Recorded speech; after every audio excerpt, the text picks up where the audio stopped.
ಈ ವಿಡಿಯೋದಲ್ಲಿ princess cut ಬ್ಲೌಸನ್ನು ಹೇಗೆ ಸ್ಟಿಚ್ ಮಾಡೋದು ಅಂತ ನೋಡೋಣ. ಸೊ ನಾವು ಲಾಸ್ಟ್ ವಿಡಿಯೋದಲ್ಲಿ ಡ್ರಾಫ್ಟ್ ಮಾಡಿದಂಥ ಪ್ರಿನ್ಸಸ್ ಕಟ್ ಫಾರ್ಮಾನ ಈ ರೀತಿಯಾಗಿ ಲೈನಿಂಗ್ ಮೇಲೆ ಪ್ಲೇಸ್ ಮಾಡ್ತಾ ನೀಟಾಗಿ ಟ್ರೇಸ್ ಮಾಡ್ಕೋಬೇಕು. ಸೊ ನೀವೇನಾದರೂ ಪ್ರಿನ್ಸಸ್ ಕಟ್ ಫಾರ್ಮಾ ಹೇಗೆ ಡ್ರಾಫ್ಟ್ ಮಾಡೋದು ಅನ್ನೋ ವಿಡಿಯೋನ ನೋಡಿಲ್ಲ ಅಂದರೆ ಪ್ಲೀಸ್ ಒನ್ಸ್ ನನ್ನ ಚಾನಲ್ನಲ್ಲಿ ಚೆಕ್ಔಟ್ ಮಾಡಿ. ಸೊ ಈಗ ನಾವು ಔಟ್ಲೈನನ್ನು ನೀಟಾಗಿ ಟ್ರೇಸ್ ಮಾಡ್ತಾ ಮಾರ್ಜಿನ್ ಮತ್ತು ರೆಡಿ ಶೋಲ್ಡರ್ ಪಾಯಿಂಟ್ಸ್ನೆಲ್ಲ ನೀಟಾಗಿ ಮಾರ್ಕ್ ಮಾಡಿಕೊಂಡು ಆ್ಯಂಡ್ ದೆನ್ ಸ್ಕೇಲ್ನ ಹೆಲ್ಪಿಂದ ನೀಟಾಗಿ ಲೈನನ್ನು ಹಾಕೋಬೇಕಾಗತ್ತೆ. ಮತ್ತು ನಾವು ಡ್ರಾಫ್ಟಿಂಗಲ್ಲಿ ಪ್ರಿನ್ಸಸ್ ಕಟ್ನ 2 ಪಾರ್ಟ್ಸ್ನ ಜಾಯಿನ್ ಮಾಡೋದಕ್ಕೆ ಮಾರ್ಜಿನನ್ನು ಆ್ಯಡ್ ಮಾಡಿರಲಿಲ್ಲ. ಸೊ ಈಗ ನಾವು 0.5 ಇಂಚ್ ಎಕ್ಸ್ಟ್ರಾ ಮಾರ್ಜಿನನ್ನು ಆ್ಯಡ್ ಮಾಡ್ಕೊಳ್ತಾ ಟ್ರೇಸ್ ಮಾಡಬೇಕಾಗತ್ತೆ. ಮತ್ತು ನಾವು ಅದೇ ರೀತಿ ಪ್ರಿನ್ಸಸ್ ಕಟ್ನ ಇನ್ನೊಂದು ಪಾರ್ಟ್ನೂ ಸಹ ನೀಟಾಗಿ ಔಟ್ಲೈನ್ನ ಟ್ರೇಸ್ ಮಾಡ್ಕೊಳ್ತಾ ಎಕ್ಸ್ಟ್ರಾ ಮಾರ್ಜಿನನ್ನು ಆ್ಯಡ್ ಮಾಡಿ ಅಪೆಕ್ಸ್ ಟು ಅಪೆಕ್ಸ್ ಪಾಯಿಂಟನ್ನು ಮಾರ್ಕ್ ಮಾಡಿ ಈ ರೀತಿಯಾಗಿ ನೀಟಾಗಿ 2 ಪಾರ್ಟ್ಸ್ನ ಕಟ್ ಮಾಡ್ಕೋಬೇಕಾಗತ್ತೆ. ಸೊ ನೀವು ವಿಡಿಯೋದಲ್ಲಿ ನೋಡ್ಬೋದು ಫಾರ್ಮನ್ನು ನೀಟಾಗಿ ರೆಡಿ ಮಾಡಿಕೊಂಡು ಲೈನಿಂಗ್ ಮೇಲೆ ಎಷ್ಟು ಈಸಿಯಾಗಿ ಟ್ರೇಸ್ ಮಾಡ್ಕೋಬೋದು ಅಂತ. ಸೊ ಈಗ ನಾನು ಹೇಗೆ ಟ್ರೇಸ್ ಮಾಡಿ ಕಟ್ ಮಾಡಿದ್ನೋ ಅದೇ ರೀತಿ ಇನ್ನೊಂದು ಪಾರ್ಟ್ನೂ ಸಹ ಕಟ್ ಮಾಡ್ಕೊಳ್ತೀನಿ. ಸೊ ಈಗ 2 ಪಾರ್ಟ್ಸು ಸಹ ರೆಡಿ ಆಗಿದೆ. ಸೊ ಈಗ ನೆಕ್ ಶೇಪ್ ಪರ್ಫೆಕ್ಟಾಗಿ ಬರೋದಕ್ಕೆ ನಾವು ಕ್ಯಾನ್ವಾಸನ್ನು ಕಟ್ ಮಾಡ್ಕೋಬೇಕು. ಸೊ ಅದಕ್ಕೆ ನಾನು ಫಸ್ಟಿಗೆ ಫಾರ್ಮಾನ ಪ್ಲೇಸ್ ಮಾಡಿ ಅದ್ರ ಮೇಲೆ ಕ್ಯಾನ್ವಾಸ್ ಶೀಟ್ನ ಪ್ಲೇಸ್ ಮಾಡಿ ಈ ರೀತಿಯಾಗಿ ಪೆನ್ನಲ್ಲಿ ಟ್ರೇಸ್ ಮಾಡ್ಕೊಂಡಿದ್ದೀನಿ. ಸೊ ಫಸ್ಟಿಗೆ ನಾವು ನೆಕ್ ಶೇಪನ್ನು ಟ್ರೇಸ್ ಮಾಡಿ ಆ್ಯಂಡ್ ದೆನ್ ನಾವು ಔಟ್ಲೈನನ್ನು ನೀಟಾಗಿ ಟ್ರೇಸ್ ಮಾಡ್ಕೋಬೇಕು. ಅದಾದಮೇಲೆ ನೆಕ್ ಶೇಪ್ಗೆ 1 ಇಂಚ್ ಗ್ಯಾಪ್ ಬಿಟ್ಟು ಈ ರೀತಿ ವಿಡಿಯೋದಲ್ಲಿ ನೋಡ್ಬೋದು ಆ ರೀತಿಯಾಗಿ ಟ್ರೇಸ್ ಮಾಡಿ ಆ ಲೈನ್ ಮೇಲೇ ಕಟ್ ಮಾಡ್ಕೊಳ್ಬೇಕು. ಸೊ ನಾನು ಇದೇ ರೀತಿ 2 ನೆಕ್ ಪಾರ್ಟ್ಸನ್ನು ಸಹ ರೆಡಿ ಮಾಡ್ಕೊಂಡಿದ್ದೀನಿ. ಈಗ ಲೈನಿಂಗ್ ಫ್ಯಾಬ್ರಿಕನ್ನು ಮೈನ್ ಫ್ಯಾಬ್ರಿಕ್ ಮೇಲೆ ಪ್ಲೇಸ್ ಮಾಡ್ತಾ 0.5 ಇಂಚ್ ಎಲ್ಲ ಕಡೆ ಗ್ಯಾಪ್ ಬಿಟ್ಟು ಕಟ್ ಮಾಡ್ಕೊಳ್ತೀನಿ. ಈಗ ಫಸ್ಟಿಗೆ ಲೈನಿಂಗ್ನ ರಾಂಗ್ ಸೈಡ್ ಮೇಲೆ ಕ್ಯಾನ್ವಸನ್ನು ಪೇಸ್ಟ್ ಮಾಡಿ ಮತ್ತು ಫ್ಯಾಬ್ರಿಕನ್ನು ರೈಟ್ ಸೈಡ್ ಮೇಲೆ ಲೈನಿಂಗ್ನ ರೈಟ್ ಸೈಡನ್ನು ಪ್ಲೇಸ್ ಮಾಡಿ ಈ ರೀತಿಯಾಗಿ ನೆಕ್ ಶೇಪನ್ನು ಸ್ಟಿಚ್ ಮಾಡೋದಕ್ಕೆ ನಾನು ಫ್ಯಾಬ್ರಿಕನ್ನು ಪಿನ್ಸಿಂದ ಸೆಕ್ಯೂರ್ ಮಾಡ್ತಾ ಇದ್ದೀನಿ. ಮತ್ತು ನಾವು ಟ್ರೇಸ್ ಮಾಡಿರುವಂಥ ಲೈನ್ ಮೇಲೇ ಸ್ಟಿಚ್ ಮಾಡ್ತಾ ಬರಬೇಕು.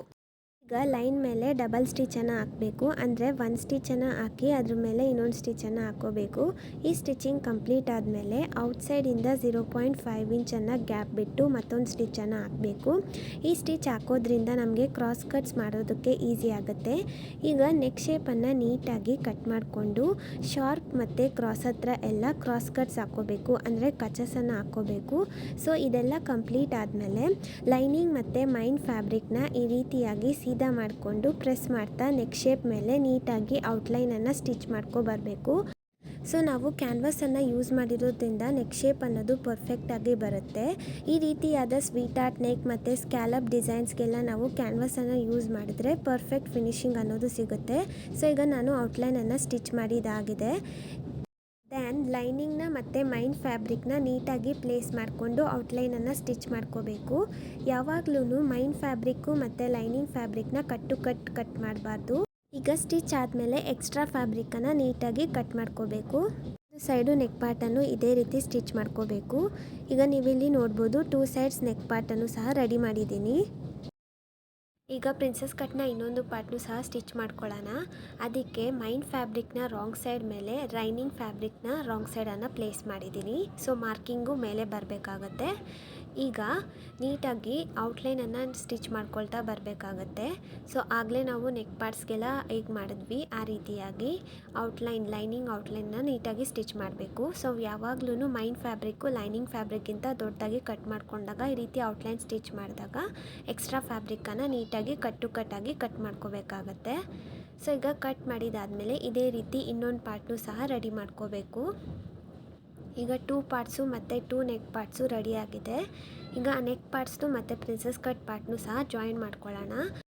ಅದಕ್ಕೆ ನೆಕ್ ಪಾರ್ಟ್ನ ರೈಟ್ ಸೈಡ್ ಮೇಲೆ ಪ್ರಿನ್ಸಸ್ ಕಟ್ನ ರೈಟ್ ಸೈಡನ್ನು ಈ ರೀತಿಯಾಗಿ ಪ್ಲೇಸ್ ಮಾಡಿಕೊಂಡು ನೀಟಾಗಿ ನಾವು ಆರ್ಮೋಲಿಂದ ಸ್ಟಿಚ್ ಮಾಡ್ಕೊಳ್ತಾ ಬರಬೇಕಾಗತ್ತೆ. ನಾವು 0.5 ಇಂಚ್ ಗ್ಯಾಪ್ ಬಿಟ್ಟು ಒಂದು ಲೈನನ್ನು ಡ್ರಾ ಮಾಡಿರ್ತೀವಲ್ಲ ಆ ಲೈನಿಂದ ಡ್ರಾ ಮಾಡ್ಕೊಬರ್ಬೇಕಾಗತ್ತೆ.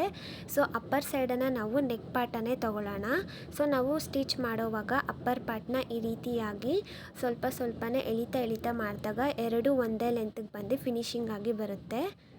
ಸೊ ಈಗ ನೀವು ನೋಡ್ಬೋದು ಫಿನಿಶಿಂಗ್ ಆಗಿ ಎರಡೂ ಒಂದೇ ಸೈಜ್ಗೆ ಬಂದಿದೆ. ಸೊ ಅದಕ್ಕೆ ನಾವು ಫಸ್ಟಿಗೆ ಆರ್ಮೋಲಿಂದನೇ ಸ್ಟಿಚ್ ಮಾಡ್ಕೊಳ್ಬೇಕು. ಈಗ ಡಬಲ್ ಸ್ಟಿಚಸನ್ನು ನಾನು ಇಲ್ಲಿ ಸಹ ಹಾಕ್ಕೊಂಡಿದ್ದೀನಿ, ಅಂದರೆ 1 ಸ್ಟಿಚ್ ಹಾಕಿ ನೆಕ್ಸ್ಟ್ ಇನ್ನೊಂದು ಸ್ಟಿಚನ್ನು ಹಾಕೋಬೇಕು. ಪ್ರಿನ್ಸಸ್ ಕಟ್ನ ಪರ್ಫೆಕ್ಟ್ ಫಿನಿಶಿಂಗ್ ಆಗಿ ನಾವು ಅಲ್ಲಲ್ಲಿ ಕರ್ವ್ ಕಟ್ಸನ್ನು ಹಾಕೋಬೇಕಾಗುತ್ತೆ. ಸೊ ಕೇರ್ಫುಲ್ಲಾಗಿ ಕರ್ವ್ ಕಟ್ಸನ್ನು ಆದಮೇಲೆ ನಾವು ಎರಡೂ ಸೈಡನ್ನು ಓಪನ್ ಮಾಡಿ ನೀಟಾಗಿ ಪ್ರೆಸ್ ಮಾಡ್ಕೊಂಡಾಗ ಪರ್ಫೆಕ್ಟ್ ಫಿನಿಶಿಂಗ್ ಅನ್ನೋದು ಬರುತ್ತೆ. ಸೊ ಈಗ ನೀವು ನೋಡ್ತಿರ್ಬೋದು ವಿಡಿಯೋದಲ್ಲಿ ಕರ್ವ್ ಕಟ್ಸ್ ಹಾಕಿದಾದ್ಮೇಲೆ ನೀಟಾಗಿ ಓಪನ್ ಮಾಡಿ ಈ ರೀತಿಯಾಗಿ ಪ್ರೆಸ್ಸಿಂಗ್ ಮಾಡ್ಕೊಬೇಕು. ಸೊ ಇದು ವೆಲ್ವೆಟ್ ಬ್ಲೌಸ್ ಆಗಿರೋದ್ರಿಂದ ನಾನು ಐರನ್ ಮಾಡಿ ಪ್ರೆಸ್ ಮಾಡ್ತಿಲ್ಲ. ಸೊ ನೀವು ನಾರ್ಮಲ್ ಫ್ಯಾಬ್ರಿಕ್ ಆಗಿದ್ರೆ ಐರನ್ ಮಾಡಿ ಪ್ರೆಸ್ಸಿಂಗ್ ಮಾಡಿದಾಗ ನೀಟಾಗಿ ಫಿನಿಶಿಂಗ್ ಅನ್ನೋದು ಬರುತ್ತೆ. ಈಗ ಕೆಳಗಡೆ ಬೆಲ್ಟನ್ನು ಸ್ಟಿಚ್ ಮಾಡೋದಕ್ಕೆ 2 ಇಂಚ್ ವಿಡ್ತ್ ಫ್ಯಾಬ್ರಿಕನ್ನು ತಗೊಂಡು ಈ ರೀತಿಯಾಗಿ ಫೋಲ್ಡ್ ಮಾಡಿ ಮೈನ್ ಫ್ಯಾಬ್ರಿಕ್ನ ರೈಟ್ ಸೈಡ್ ಮೇಲೆ ಪ್ಲೇಸ್ ಮಾಡಿ 0.5 ಇಂಚ್ ಗ್ಯಾಪ್ ಬಿಟ್ಟು ಸ್ಟಿಚ್ ಮಾಡ್ಕೋಬೇಕಾಗತ್ತೆ. ಸೊ ಇದು ನೀಟಾಗಿ ಸ್ಟಿಚಿಂಗ್ ಆದಮೇಲೆ ಓಪನ್ ಮಾಡ್ತಾ ನಾವು ಇನ್ನೊಂದು ಡಾರ್ಟ್ ಸ್ಟಿಚ್ಚನ್ನು ಹಾಕೋಬೇಕಾಗತ್ತೆ. ಅಂದರೆ ಅದು ಲೈನಿಂಗ್ ಸೈಡೇ ಬರಬೇಕು ಸ್ಟಿಚ್ಚು, ಮೈನ್ ಫ್ಯಾಬ್ರಿಕ್ ಮೇಲೆ ಬರಬಾರ್ದು. ಸೊ ಈಗ ನಾವು ಪೀಸ್ ಏನು ಕೊಟ್ಟಿದ್ದೀವಿ ಅದ್ರ ಮೇಲೆ ಒಂದು ಡಾರ್ಟ್ ಸ್ಟಿಚ್ಚನ್ನು ಹಾಕಿ ಇದನ್ನು ಈ ರೀತಿಯಾಗಿ ಫೋಲ್ಡ್ ಮಾಡ್ತಾ ಫೈನಲ್ ಸ್ಟಿಚ್ಚನ್ನು ಹಾಕೋಬೇಕಾಗುತ್ತೆ. ಸೊ ಈಗ ನಮಗೆ ಬೆಲ್ಟ್ ಅನ್ನೋದು ಅಟ್ಯಾಚ್ ಆಗೋಗುತ್ತೆ. ಎಲ್ಲ ಬ್ಲೌಸಸ್ಗೂ ನಾರ್ಮಲಾಗಿ ಹೇಗೆ ಬೆಲ್ಟನ್ನು ಸ್ಟಿಚ್ ಮಾಡ್ತೀವೋ ಅದೇ ರೀತಿ ಫೋಲ್ಡ್ ಮಾಡಿ ಬೆಲ್ಟ್ ಸ್ಟಿಚ್ಚನ್ನು ಮಾಡ್ಕೋಬೇಕು. ಸೊ ಈಗ ಇನ್ನೊಂದು ಪಾರ್ಟ್ನೂ ಸಹ ಇದೇ ರೀತಿ ಸ್ಟಿಚ್ ಮಾಡಿಕೊಂಡು ಹುಕ್ ಮತ್ತು ಐ ಪಟ್ಟಿಗೆ ಲೆಂತನ್ನು ಚೆಕ್ ಮಾಡ್ಕೋಬೇಕಾಗುತ್ತೆ. ಎರಡು ಈಕ್ವಲ್ ಲೆಂತ್ ಬರಬೇಕು. ಈಗ ಐ ಪಟ್ಟಿನ ಅಟ್ಯಾಚ್ ಮಾಡ್ಕೊಳ್ಳೋದಕ್ಕೆ 4 ಇಂಚ್ ವಿಡ್ತ್ ಲೈನಿಂಗ್ ಫ್ಯಾಬ್ರಿಕನ್ನು ಕಟ್ ಮಾಡ್ಕೊಂಡಿದ್ದೀನಿ. ಸೊ ಈ ರೀತಿ ಸೆಂಟರ್ಗೆ ಫೋಲ್ಡ್ ಮಾಡಿದಾಗ 2 ಇಂಚಸ್ ಬರುತ್ತೆ. ಫೋಲ್ಡ್ ಮಾಡಿ ನೀಟಾಗಿ ಫ್ಯಾಬ್ರಿಕನ್ನು ರಾಂಗ್ ಸೈಡ್ಗೆ ನಾವು ಪ್ಲೇಸ್ ಮಾಡ್ಕೋಬೇಕಾಗುತ್ತೆ. ಸೊ ಈ ರೀತಿ ರಾಂಗ್ ಸೈಡ್ಗೆ ಪ್ಲೇಸ್ ಮಾಡಿ ಕೆಳಗಡೆ ಮತ್ತು ಮೇಲೆ ಎಕ್ಸ್ಟ್ರಾ ಕಟ್ ಮಾಡ್ಕೊಳ್ಬೇಕಾಗತ್ತೆ. ಸೊ ಲೆಂತ್ ವೈಸು ಫ್ಯಾಬ್ರಿಕನ್ನು ಸೊ ಎಕ್ಸ್ಟ್ರಾ ಎಷ್ಟಿರುತ್ತೋ ಅಷ್ಟು ನೀಟಾಗಿ ಫೋಲ್ಡ್ ಮಾಡ್ಕೊತಾ ಐ ಪಟ್ಟಿಗೆ ಲೆಂತ್ ಎಷ್ಟು ಬೇಕೋ ಅಷ್ಟಿಗೆ ಸೆಟ್ ಮಾಡಿಕೊಂಡು ನೀಟಾಗಿ ಸ್ಟಿಚ್ ಮಾಡ್ಕೊಳ್ತಾ ಬರಬೇಕಾಗತ್ತೆ. ಸೊ ನಾವು ಮಾರ್ಜಿನ್ ಎಷ್ಟು ಬಿಟ್ಟಿದ್ವೋ ಅಷ್ಟಿಗೆ ಸ್ಟಿಚ್ ಮಾಡ್ಕೋಬೇಕು. ಸೊ ಈಗ ಸ್ಟಿಚ್ ಆದಮೇಲೆ ಅಟ್ಯಾಚ್ಡ್ ಫ್ಯಾಬ್ರಿಕನ್ನು ನೀಟಾಗಿ ಈ ರೀತಿಯಾಗಿ ಓಪನ್ ಮಾಡಿಕೊಂಡು ಡಾರ್ಟ್ ಸ್ಟಿಚ್ಚನ್ನು ಹಾಕೋಬೇಕು. ಸೊ ಡಾರ್ಟ್ ಸ್ಟಿಚ್ ಅಂದರೆ ಸ್ಟಿಚ್ಚು ಅಟ್ಯಾಚ್ಡ್ ಫ್ಯಾಬ್ರಿಕ್ ಮೇಲೇ ಬರಬೇಕು. ಸೊ ಈಗ ನೀಟಾಗಿ ಸೀದಾ ಮಾಡಿಕೊಂಡು ಒಂದು ಸೈಡ್ ಫೋಲ್ಡ್ ಮಾಡಿ ನೀಟಾಗಿ ಫೋಲ್ಡ್ ಮಾಡ್ಕೊಳ್ತಾ ಪ್ರೆಸ್ ಮಾಡಿ ನಮ್ಗೆ ಎಲ್ಲೆಲ್ಲಿ ಐ ಬೇಕೋ ಅಲ್ಲೆಲ್ಲ ಮಾರ್ಕ್ಸನ್ನು ಹಾಕೋಬೇಕಾಗತ್ತೆ. ಸೊ ಮಾರ್ಕ್ಸ್ ಹಾಕಿದಾದಮೇಲೆ ಆ ಮಾರ್ಕ್ಸ್ ತಕ್ಕಂಗೆ ವಿ ಶೇಪನ್ನು ಸೊ ಹೈ ಪಟ್ಟಿ ಹೇಗೆ ಅಟ್ಯಾಚ್ ಮಾಡೋದು ಅಂತ ನಿಮಗೂ ಗೊತ್ತಿರುತ್ತೆ. ಸೊ ವಿ ಶೇಪ್ ಆಗಿ ಐಸನ್ನು ಹಾಕೋತಾ ಸ್ಟಿಚ್ ಮಾಡ್ಕೊಳ್ತಾ ಬರಬೇಕಾಗತ್ತೆ. ಈ ವಿಡಿಯೋ ಬಗ್ಗೆ ನಿಮಗೇನು ಅನಿಸ್ತು ಅಂತ ಕಮೆಂಟ್ ಮಾಡಿ. ಮತ್ತು ಇನ್ನಷ್ಟು ಮೋರ್ ಸ್ಟಿಚಿಂಗ್ ವೀಡಿಯೋಸ್ಗಾಗಿ ನನ್ನ ಚಾನಲ್ನ ಸಬ್ಸ್ಕ್ರೈಬ್ ಮಾಡಿ. ಸೊ ಈಗ ನೀಟಾಗಿ ಸ್ಟಿಚಿಂಗ್ ಅನ್ನೋದು ಆಗಿದೆ. ಸೊ ಮತ್ತು ಕೆಳಗಡೆ ಮತ್ತು ಮೇಲೆ ನಾವು ನೀಟಾಗಿ ಒಂದು ಲಾಕನ್ನು ಹಾಕಿ ಸ್ಟಿಚ್ ಮಾಡ್ಕೋಬೇಕಾಗತ್ತೆ. ಸೊ ಈಗ ನಾನು ಬರೀ ಐಯನ್ನು ಮಾತ್ರ ಸ್ಟಿಚ್ ಮಾಡಿದ್ದೆ. ಸೊ ಈಗ ಐ ಪಟ್ಟಿ ಅನ್ನೋದು ರೆಡಿ ಆಯಿತು. ಸೊ ಫಿನಿಶಿಂಗ್ ನೋಡ್ಬೋದು ನೀವು ಎಷ್ಟು ನೀಟಾಗಿ ಬಂದಿದೆ ಅಂತ. ಮತ್ತು ಇದೇ ರೀತಿ ನಾವು ಹುಕ್ ಪಟ್ಟಿನೂ ಸಹ ಅಟ್ಯಾಚ್ ಮಾಡ್ಕೋಬೇಕಾಗತ್ತೆ. ಸೊ ಅಲ್ಲಿ ಸೇಮ್ ಲೆಂತನ್ನು ನೀಟಾಗಿ ಚೆಕ್ ಮಾಡ್ಕೊಳ್ಬೇಕು. ಸೊ ಒಂದು ಉದ್ದ ಒಂದು ತುಂಡ ಬಂದರೆ ಹುಕ್ ಅನ್ನೋದು ನಾವು ನೀಟಾಗಿ ಹಾಕೋದಕ್ಕಾಗೋದಿಲ್ಲ.